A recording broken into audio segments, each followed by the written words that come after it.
윤석열의 반전, 헌재 심리 승부처 찾았다. 무엇일까? 이 내용입니다.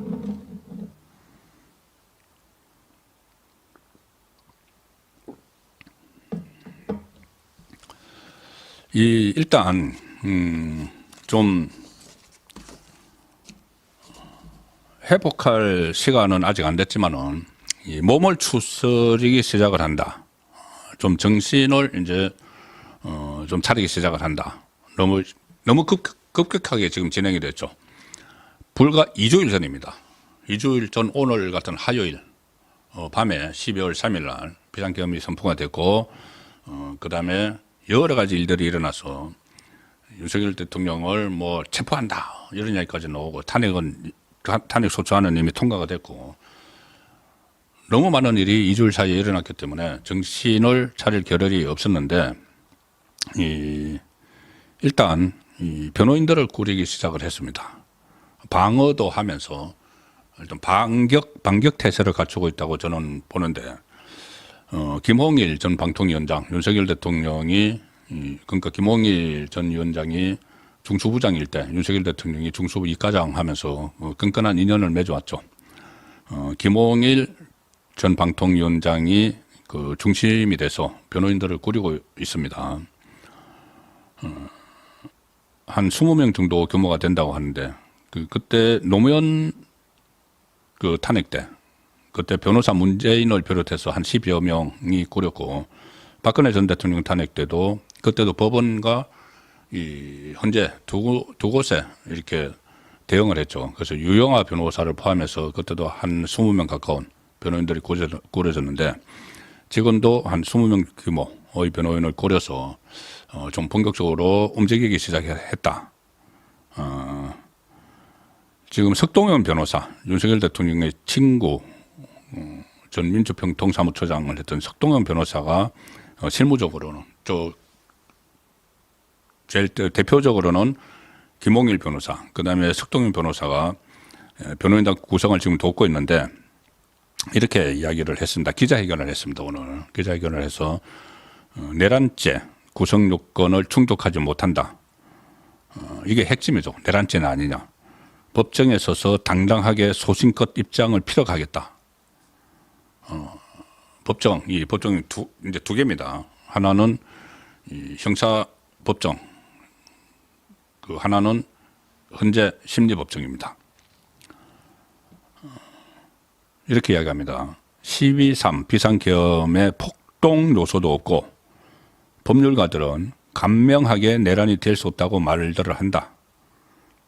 정치권과 야당에서는 내란이 나서 나라가 뒤집어진 것처럼 과장되게 주장한 측면이 있다.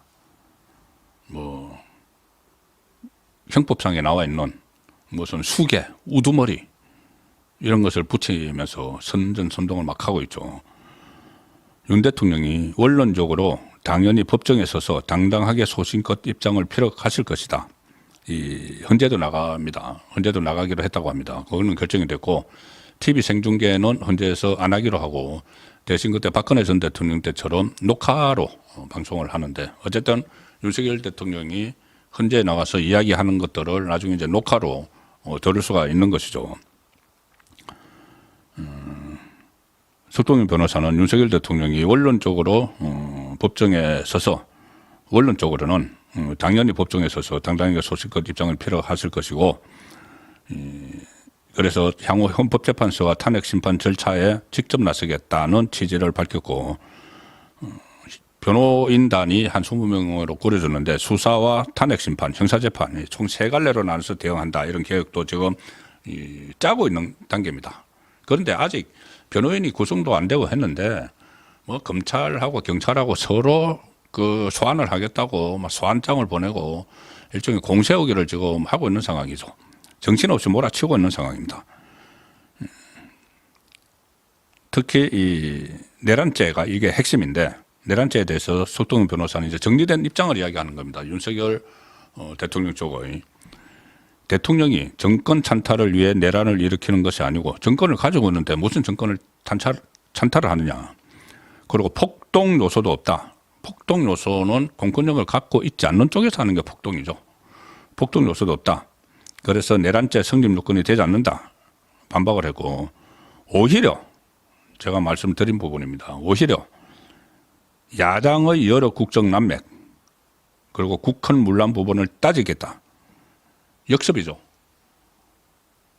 헌법재판소에서 심리를 시작을 하면은 윤석열 대통령이 직접 나가서 왜 비상계엄을 선포를 했느냐 할 때, 처음에 비상계엄 선포할 때도 반국가 세력, 예산폭주 이런 것들을 쭉 이야기를 했죠. 무차별 탄핵, 직무정지, 국정마비 이런 것들을 이야기했고 12.12 담화에서 그것을 30분 동안 읽으면서 상당히 구체적으로 했죠. 그러면은 그 부분에 초점을 맞춰서 야당의 이 국정 난맥을 일으킨 국헌 문란을 한 부분, 이 부분을 집중적으로 따지겠다는 겁니다. 이게 가장 핵심은 왜 일으켰느냐.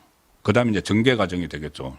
왜 일으켰느냐에 대해서는 오히려 야당도 이 사태의 책임에서 자유로울 수 없다는, 야당 하지만 이재명을 이야기하는 겁니다. 이재명 그리고 조국, 그 부분을 집중적으로 따지겠다는 이야기고,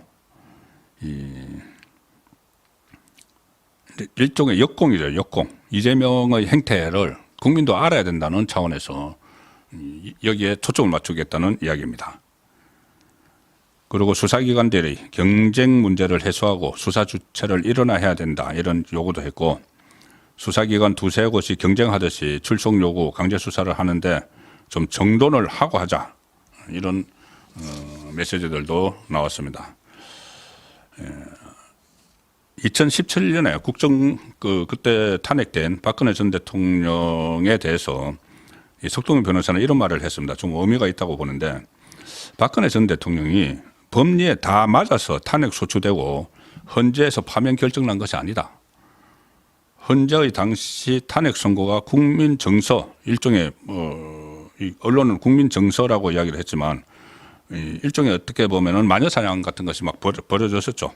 이 국민 정서도 부분적으로 있지만 그래서 여론전에 의해서 헌재 결정이 날 수가 있기 때문에 여기도 대비를 해야 된다는 이야기입니다. 그때 8대 0이라고 하지만은 과연 어떻게 보면은 분위기가 좀 험악한 그런 상황에서 헌재 결정이 내려졌죠.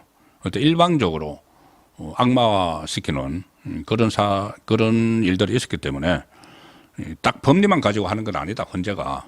그렇다면은 윤석열 대통령이 이야기를 할 부분들, 그런 부분들도 좀 국민의힘에서 나서서 좀 여론전을 좀 펼쳐줘야 된다는 의미로 지금 해석이 됩니다. 성부처 제가 말씀을 드렸죠. 성부처가 뭐냐면은 반전 헌재 심리 성부처 찾았던데 이겁니다. 지금 헌재가 원래 9명인데 7명이 심리를 해서 6명 이상이 결정을 하게 돼 있죠. 그런데 그때 민주당이 이 사태가 일어나기 전에 검사들을 탄핵을 하고 방통위원장 탄핵을 하고 하면서 헌재 기능을 마비시키려고, 왜 마비시켜야 되냐면은 직무 정지 기간이 오래 가야 되니까, 헌재에서 결정이 나면은 다시 직무 복귀가 되니까 마비시키려고 국회목 추천 3명을 추천도 안 하고 질질 끌었습니다. 그래서 6인 체제가 됐죠. 6인 체제가 되니까 7인 이상이 돼야지 심리를 시작하는데 안 되는 겁니다. 그러니까 그때 이준석 방통위원장이 가처분 신청을 냈습니다. 이렇게 하면은 나는 언제 직무 복귀해? 6인 체제도 심리할 수 있도록 해줘 해서 가처분이 인용이 됐습니다. 그 지금 6인 체제입니다. 6인 체제인데 우선 그 말씀부터 드리면은 6인 체제에서는 이게 이제 그대로 간다고 하면은 6인 체제가 그대로 가면은 이 6인 체제에서 심리를 하고 결정도 내려야 됩니다. 오늘 헌재에서는 6인 체제로 결정 여부를 논의 중이라고 했습니다. 6인 체제로 결정을 할 수 있는지. 자, 그러면 6인 체제면은 헌법재판소법에 따라서 6인 전부 다 찬성을 해야지 파면이 됩니다. 탄핵에 찬성을 해야지 탄핵이 결정이 되는 겁니다. 6인 전부 다. 그런데 6인 중에는 단 한 명만이라도 반대하면은 기각이 돼서 윤석열 대통령은 직무에 복귀하죠.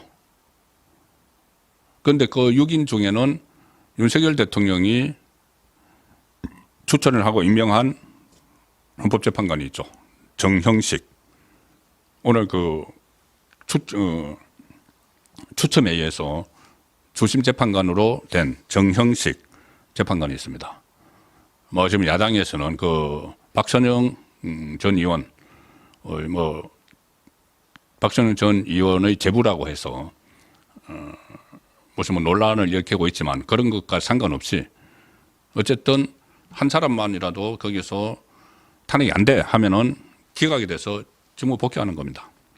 그래서 민주당이 지금 3명 부랴부랴 뒤늦게 국회 추천목 3명, 그중에서 2명은 자기들이 하고 1명은 국민의힘에게 주고 3명을 해서 여기서 9명으로 채우려고 하는데 이게 또 자기들의 덫에 걸렸습니다. 뭐냐면은 그 전에 박근혜 전 대통령 때 이 박한철 헌법재판소장의 임기가 다 됐는데 그 후임을 임명을 하려고 하니까는 그때 민주당 추미애 대표, 우상호 원내대표, 박범계 의원 일제히 나서가지고 아니 직무대행이 무슨 그 헌법재판관을 임명장을 줘 안 돼. 그래서 안 했습니다. 그럼 지금도 똑같은 논리로 아니 직무권한대행이 왜 3명에 대해서 그 임명장을 줄 수가 없는 거지. 그때도 줄 수가 없다고 했잖아. 이렇게 돼버리면 6인 체제로 갈 수밖에 없습니다. 그 한독수 권한대행이 도장을 안 찍어버리면은. 그런데 그것은 과거에 민주당에서 그렇게 주장을 했기 때문에 주장을 할 수가 있는 거죠.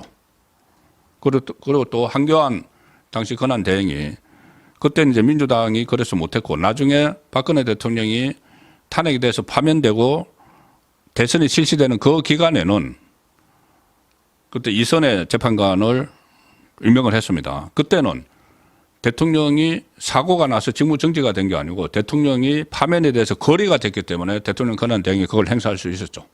지금도 똑같은 논리로 지금은 못해. 헌법재판관 임명을. 그런데 나중에 혹시라도 파면이 되면은 윤석열 대통령 파면이 되면은 그때는 거리가 되어 있으니까는 사고가 난 게 아니고 지금은 엄연히 대통령이 있고 그때는 대통령이 없으니까 권한대행이 해. 자 이렇게 논리를 하면은 3명 임명 안 하고 쭉 갈 수 있습니다. 물론 민주당은 난리를 치겠지만은 그러면 6명 중에서 한 사람만 반대하면은 파면이 안 되는 거죠.